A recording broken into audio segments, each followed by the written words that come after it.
मई 2025 के बारे में हम चर्चा कर रहे हैं। कन्या लगन का अगर आपका चार्ट हो तो कुछ इसी तरीके का आपको चार्ट देखने को मिलेगा जैसा आप अभी स्क्रीन पे देख पा रहे हैं। यहाँ जो आपको ग्रहों की प्लेसमेंट नजर आ रही है, कुछ इसी तरीके की प्लेसमेंट आपको मई महीने के दौरान देखने को मिलेगी जब भी आप अपने चार्ट में गोचर को अप्लाई करेंगे।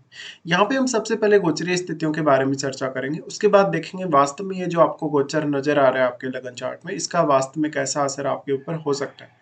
यहाँ पे हम अगर गोचरीय स्थितियों में देखें तो सबसे पहले सूर्य की बात करते हैं। सूर्य 15 मई तक मेष राशि में रहने वाले हैं, इसके बाद इनका प्रवेश वृषभ में होगा।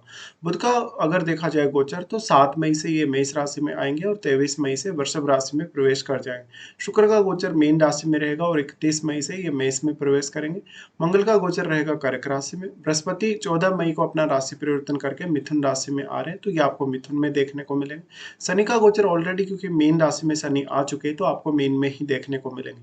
चंद्रमा 1 मई को मिथुन राशि में देखने को मिलेंगे। वहीं राहु और केतु के गोचर में भी इस मंथ में बदलाव हो जाएगा, जहां राहु 18 मई को कुंभ राशि में प्रवेश कर जाएंगे, वहीं केतु 18 मई को सिंह राशि में प्रवेश कर जाएंगे। तो ये गोचरीय स्थितियां हैं। इसके बाद अब हम देखेंगे वास्तव में इसका जो असर है आपको कैसा देखने को मिल सकता है। यहाँ पे हम सबसे पहले लग्नेश के बारे में चर्चा करते हैं। लग्नेश आपके बुध हैं। बुध आपके चार्ट में 10th लॉर्ड है, तो बुध का जो प्लेसमेंट है वो बहुत ही ज्यादा इंपॉर्टेंट हो जाता है। बुध आपके चार्ट में अष्टम भाव में गोचर कर रहे हैं। इनकी ये स्थिति 7 मई से होगी मेष राशि में, जब इनका प्रवेश यहाँ होगा अष्टम भाव में। ऐसा बुध यहाँ सूर्य के साथ भी रहेगा, तो सूर्य के साथ रहने की वजह से आपके लिए कुछ भी नया एक्सप्लोर करना, कुछ भी नया सीखना काफी आसान होगा। आर्थिक रूप से भी ये जो कंजक्शन है वो बहुत बड़ी इंपॉर्टेंस दिखाता है आपके लिए। ऐसे में आपको आपके ससुराल पक्ष से या पैतृक संपत्ति वगैरह से फायदा हो सकता है, लेकिन ये आपके ज्ञान को बढ़ाने के लिए भी बहुत अच्छा कंजक्शन होगा। साथ ही आप बहुत डीपली किसी भी विषय को समझ पाएंगे, सीख पाएंगे और अच्छे डिसीजन ले पाएंगे। यहाँ पे अब उन लोगों को सबसे ज्यादा फायदा होगा जो अष्टम भाव से रिलेटेड किसी प्रोफेशन से जुड़े, क्योंकि यहाँ बुध 10th लॉर्ड भी है। और साथ ही साथ आपके लिए प्रोफेशन वाइज कुछ मल्टीपल ऑप्शंस भी सामने आ सकते हैं। बुध यहाँ है तो वास्तव में आपको कुछ भी नया सीखना आसान होगा और वैसा का वैसा ही रिप्रेजेंटेशन आप दूसरों के सामने करेंगे। ऐसे में बुध आपकी वाणी पर भी प्रभाव डालेंगे, क्योंकि यहाँ से उनकी दृष्टि आपके सेकंड हाउस में।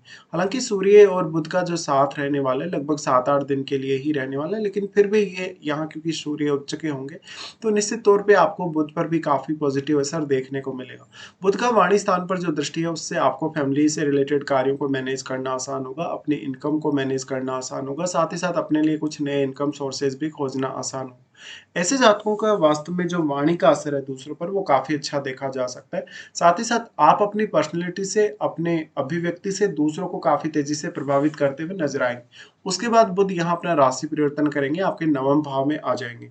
नवम भाव में लगभग इनका जो प्रवेश होगा 23 मई से होगा। 23 मई से यहाँ बुध के आने के साथ ही आपका आपके प्रोफेशन की वजह से कोई लंबी दूरी की यात्रा या लंबी दूरी का टूर हो सकता है। इवन फैमिली के साथ भी आप ये टूर कर सकते हैं। यहाँ पे मेनली अगर आपका हायर एजुकेशन का पर्पज हो तो भी आप विदेश जा सकते हैं या किसी अदर स्टेट में जा सकते हैं। बुध का यहाँ आना आपके कम्युनिकेशन को बहुत मजबूत करेगा, साथ ही साथ आप में थोड़ा एग्रेशन जरूर रहेगा। यहाँ से क्योंकि बुध का दृष्टि रहेगा थर्ड हाउस पे, थर्ड हाउस पे दृष्टि रहेगा तो ऐसा जो बुध होगा कम्युनिकेशन में आपको काफी हेल्प करेगा, साथ ही साथ आपकी शॉर्ट डिस्टेंस टूर और लॉन्ग डिस्टेंस टूर में भी। उसके बाद अगर हम देखें तो शुक्र को देखते हैं। शुक्र यहाँ आपके सेकंड लॉर्ड होने के साथ साथ आपके चार्ट में वो 9th लॉर्ड है और शुक्र की स्थिति बन रही है आपके सप्तम में ही। सप्तम का शुक्र ये दिखा रहा है कि कहीं ना कहीं हो सकता है आप अपने वैवाहिक जीवन से उतने ज्यादा सेटिस्फाई नहीं है, कहीं ना कहीं पार्टनर के साथ आप उतने ज्यादा कहीं ना कहीं जो अपनी अंडरस्टैंडिंग है उसको बना के नहीं रख पा रहे हैं, या पार्टनर की हेल्थ को लेके यहाँ कुछ इश्यूज हो सकते हैं, पार्टनर के साथ आपका कुछ आर्थिक रूप से कुछ इश्यू हो सकते हैं यहाँ पे। बट आप जिस प्रकार की अपेक्षाएं अपने पार्टनर से रखेंगे वैसा आपके जीवन में होगा नहीं। यहाँ पे शुक्र आ रहे उच्च की स्थिति में आ रहे तो ये किसी अदर रिलेशनशिप या कोई अफेयर की तरफ संकेत करता है। उन लोगों के लिए जिनका अभी विवाह नहीं हुआ है उन लोगों के लिए एक अच्छी अपॉर्चुनिटी होगी अपने लिए एक अच्छा जीवन साथी देखने के लिए। लेकिन वास्तव में जो लोग मैरिड है उनकी लाइफ में ऐसा जो शुक्र होगा शनि के साथ क्योंकि यहाँ होंगे तो ऐसे में थोड़ा डिससेटिस्फेक्शन लाएंगे, पार्टनर का सेहत का खराब होने का भी यहाँ चांस रहेगा। फिर शुक्र यहाँ 9th लॉर्ड है तो ये पार्टनर के साथ आप कहीं भ्रमण करने के लिए जा सकते हैं। आप यहाँ कोई भी प्रकार का बिजनेस भी अपने लिए चुन सकते हैं, साथ ही साथ बिजनेस के लिए भी आपका ट्रेवल हो सकता है।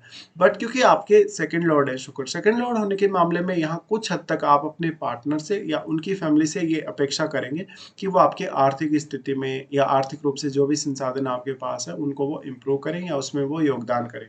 यहाँ शुक्र आपकी पर्सनैलिटी के लिए बहुत ज़्यादा अच्छे रहेंगे। शुक्र का दृष्टि क्योंकि लगन पर पड़ेगा, लगन पर दृष्टि होने से आप काफ़ी अट्रैक्टिव नजर आएंगे, आपको सजना संवरना, कहीं ना कहीं अपने आप को बहुत ज़्यादा सुंदर दिखाना भी पसंद होगा।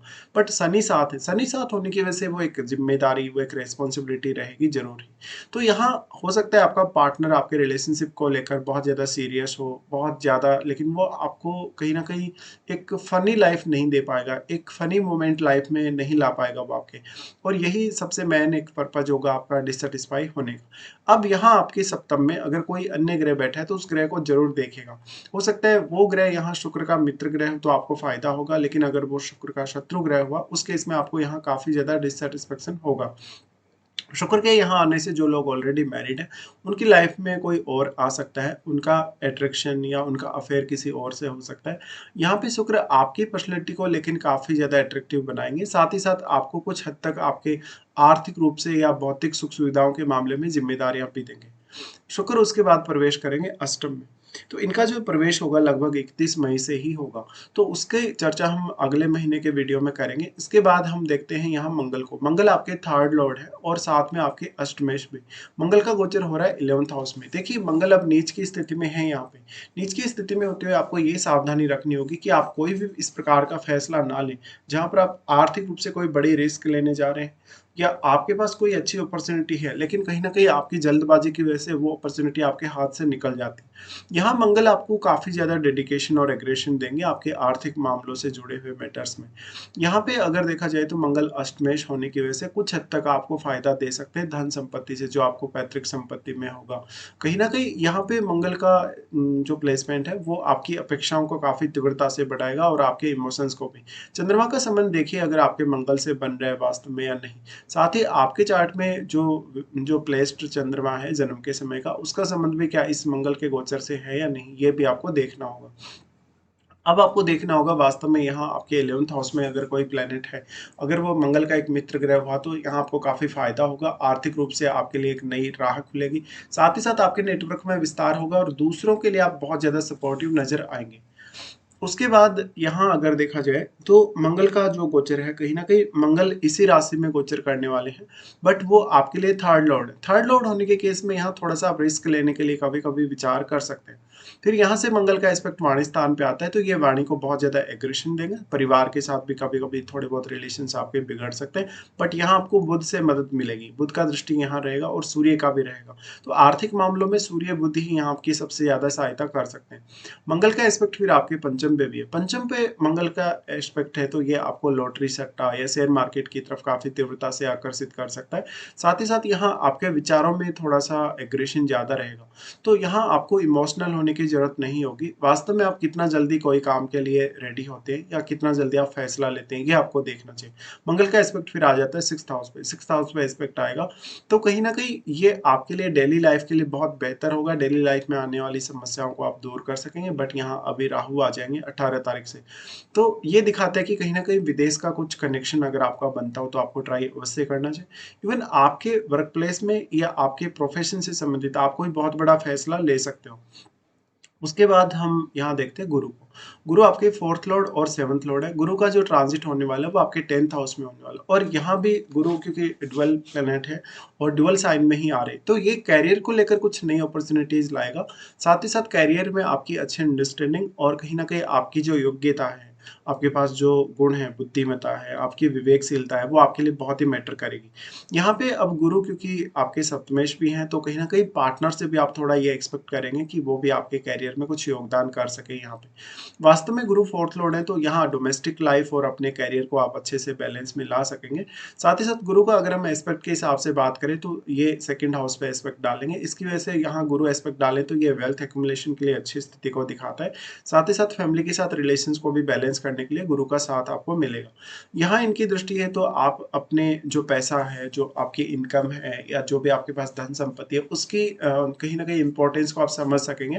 फैमिली के साथ एक अच्छी अंडरस्टैंडिंग बनाकर चलने का आपका प्रयास होगा। इसके साथ ही अब यहाँ गुरु आपको कोई भी ऐसा नकारात्मक फैसला लेने से बचाएँगे और काफ़ी ज़्यादा पॉजिटिविटी देंगे अपनी फैमिली के साथ रिलेशंस को लेकर। फिर गुरु का एस्पेक्ट आ जाता है आपके 4th हाउस पे। 4th हाउस पे एस्पेक्ट आएगा तो ये बहुत ही ज़्यादा इंपॉर्टेंट होगा क्योंकि गुरु आपके 4th लॉर्ड है और अपने ही मूल त्रिकोण पे अगर गुरु इस तरीके से दृष्टि डाल रहे हैं तो ये आपके लिए काफ़ी पॉजिटिव ही कहा जाएगा।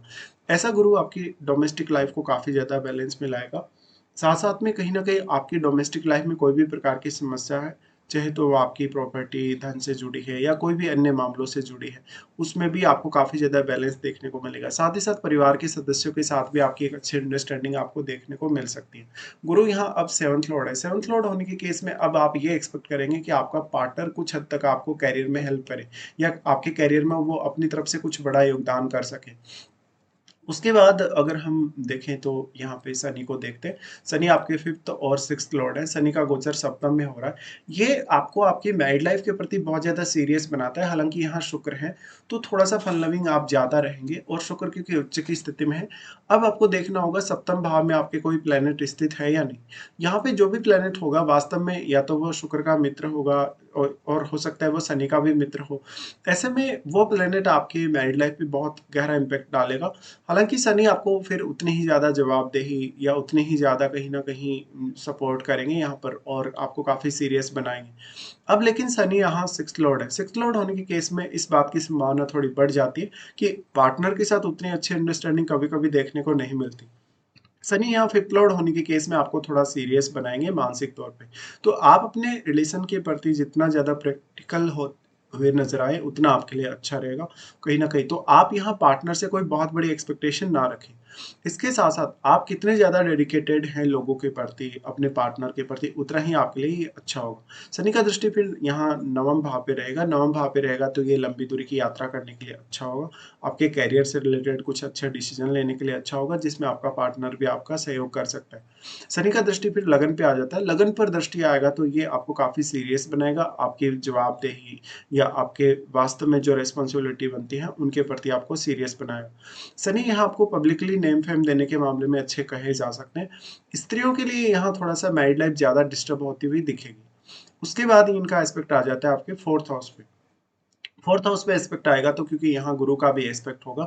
ऐसे में 4th हाउस रिलेटेड कार्यों में आप काफ़ी सोच समझ कर डिसीजन लेने वाले होंगे और काफ़ी वाइज़ली आप चलेंगे। इसके बाद हम आगे बढ़ जाते हैं और यहाँ पे हम देख लेते हैं चंद्रमा को। चंद्रमा यहाँ आपके 11th लॉर्ड है। 11th लॉर्ड होने के साथ-साथ उनका गोचर अगर देखा जाए तो स्टार्टिंग में सबसे पहले ही आपको 10th हाउस में देखने को मिलेंगे। ये समय वो समय रहेगा जब आप अपने करियर के लिए कुछ अच्छा फैसला लेना चाहते हो वास्तव में। करियर में एक अच्छी प्रोग्रेस भी यहाँ आपको देखने को मिल सकती है। चंद्रमा के यहाँ होते हुए वास्तव में आप अपनी डोमेस्टिक लाइफ को भी काफ़ी अच्छे से बैलेंस में ला सकेंगे। उसके बाद चंद्रमा यहाँ राशि परिवर्तन करके 11th हाउस में आएँगे, जहाँ वो मंगल के साथ होंगे। मंगल के साथ होने की वजह से यहाँ थोड़ा-सा आपको प्रॉब्लम होगा। हो सकता है आप में एग्रेशन ज़्यादा हो, कहीं न कहीं आपका जो इमोशंस है उस पे आपका कंट्रोल ना हो। ऐसे में थोड़ा-सा आपको खुद को कंट्रोल करना होगा। साथ ही कोई भी आपको गलत फैसला लेने से बचना होगा। फिर चंद्रमा प्रवेश करेंगे 12th हाउस में, जहाँ पर वो केतु के साथ स्थित नहीं रहेंगे वास्तव में, क्योंकि यहाँ केतु जो है वो 18 तारीख से आ रहे हैं और चंद्रमा पहले ही यहाँ से गोचर कर चुके होंगे। ऐसा चंद्रमा आपके कुछ खर्चों को बढ़ाएगा, इवन माताजी के लिए या घर परिवार के लिए कुछ ऐसे खर्चे आपके हो सकते हैं। साथ ही साथ यहाँ चंद्रमा है तो आपके लिए बहुत ज़्यादा इमेजिनेशन और क्रिएटिविटी के लिए अच्छा होगा। चंद्रमा का दृष्टि फिर रहेगा 6th हाउस पे, तो 6th हाउस को लेकर चंद्रमा आपको उतना अधिक सपोर्ट यहाँ नहीं कर सकेंगे। इसलिए 6th हाउस को लेके आपका हार्ड वर्क थोड़ा ज़्यादा बढ़ जाएगा। उसके बाद हम देखते हैं सूर्य को। सूर्य आपके 12th लॉर्ड है और सूर्य का गोचर हो रहा है अष्टम में। ये सूर्य का जो गोचर है वो आपके लिए कुछ बहुत अच्छा ला सकता है अष्टम भाव के थ्रू। जैसे कि आपको स्टडीज़ में बहुत हेल्प कर सकता है। साथ ही साथ आपको एक क्लियर इनसाइट दे सकता है अष्टम भाव से जुड़े कार्य में। तो अगर आपका प्रोफेशन अष्टम भाव से जुड़ा है या डायरेक्टली इनडायरेक्टली आपको किसी भी प्रकार से कोई गेन प्राप्त हो रहा है, कोई नॉलेज प्राप्त हो रहा है अष्टम भाव के थ्रू, उस मामले में सूर्य आपकी सहायता कर सकते हैं। सूर्य 12th लॉर्ड होने के केस में यहाँ आपकी सिक्स्थ सेंस को भी काफ़ी तीव्रता से बढ़ाने वाले हैं।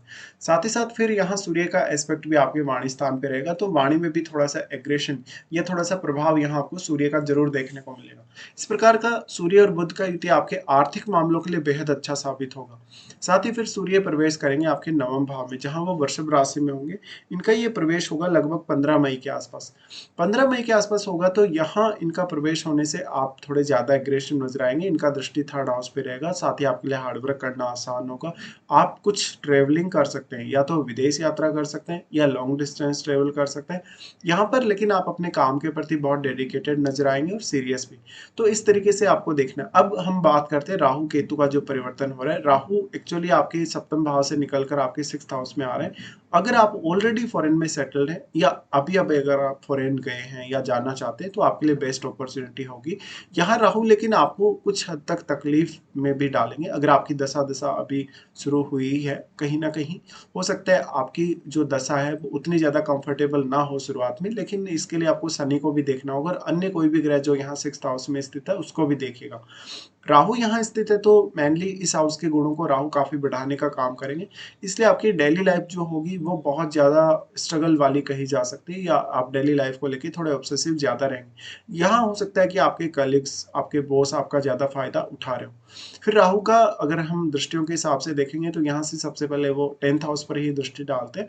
10th हाउस पे दृष्टि डालने के लिए ऐसा राहु कैरियर के लिए बहुत अच्छा होगा। साथ ही कैरियर में किसी भी प्रकार की आपको समस्या आ रही है या कैरियर को लेकर आप कोई बड़ी रिस्क लेना चाहते हैं, तो यहाँ राहु आपको काफ़ी सपोर्ट कर रहे हैं। राहु की इस दृष्टि की वजह से कैरियर में आप वो सब कर सकेंगे वास्तव में जो आप चाहते हैं एक्चुअल में। राहु का दृष्टि 10th हाउस पर होने की वजह से हालाँकि आपको दूसरों के साथ एक बेहतर कहीं न कहीं एक बॉन्ड बनाना थोड़ा मुश्किल होगा, और आप खुद को थोड़ी ज़्यादा प्रायोरिटी देते हुए नज़र आएँगे। साथ ही आपको राहु यहाँ हर प्रकार की बाधा से प्रोटेक्ट करते हुए नज़र आएँगे, जैसे आपका कोई भी शत्रु बन गया है, आपके बॉस, आपके कलीग्स या अदर कोई भी पर्सन जो आपको कोई नुकसान पहुँचा सकता हो। राहु का फिर दृष्टि आ जाता है 12th हाउस में। 12th हाउस में दृष्टि आएगा तो ये फॉरेन सेटलमेंट के लिए अच्छा होगा, फॉरेन टूर के लिए अच्छा होगा, आपकी क्रिएटिविटी और आपके स्किल्स के लिए अच्छा होगा। उसके बाद यहाँ पे कुछ ऐसे खर्चे भी आपको देखने को मिलेंगे जो वास्तव में आपने अभी तक नहीं करे थे, और आपके वो खर्चे एक्चुअल में बनते थे। राहु का एस्पेक्ट फिर आता है 2nd हाउस में। 2nd हाउस पे राहु वाणी को लेके काफ़ी मैनिपुलेशन देंगे आपको। साथ ही साथ नए इनकम के कुछ सोर्सेज़ भी आपको देखने को मिल सकते हैं। ऐसा राहु खान-पान की आदतों को थोड़ा कभी-कभी बिगाड़ देता है। साथ ही साथ अपनी फैमिली के साथ भी कभी-कभी अंडरस्टैंडिंग को लेके प्रॉब्लम्स आ जाते हैं। तो यहाँ मेनली आप अपनी सेविंग कैसे करेंगे, अपनी इनकम को कैसे मैनेज करेंगे, ये सब आपको देखना होगा। तो ये कुछ आपके लिए रिजल्ट्स रहेंगे। अब हम देख लेते हैं कौन-कौन से अच्छे दिन हैं आप लोगों के लिए और कौन-कौन से खराब दिन। अच्छे दिनों की जहाँ तक बात है, इस मंथ में आपके लिए 1 से 4 तारीख तक, 10 से 12, 15 से 17 और 26 से 31 तक बेहद अच्छे दिन निकल के आ रहे हैं। आपका कोई भी ऐसा काम जिसमें आपको बहुत हार्ड वर्क करना पड़ रहा है, जो काम आपका नहीं बन रहा, उस काम को आप इन दिनों में प्लान कर सकते हो। उसके बाद देखते हैं कौन-कौन से आपके लिए कुछ खराब दिन भी रहने वाले हैं। चंद्रमा का गोचर जब आपके कुंभ राशि में होगा, तो 20 और 21 को ऐसी स्थिति बनेगी। इस दौरान वास्तव में आप काम करते हुए उतने कंफर्टेबल नहीं होंगे, या तो आपसे कोई मिस्टेक होगी, कोई ऐसी गलती होगी जिसकी वजह से आपको आर्थिक रूप से नुकसान होगा और मानसिक तौर पे भी। ऐसे में किसी के साथ भी कोई झगड़ा है, विवाद है, उससे आपको दूर रहना होगा।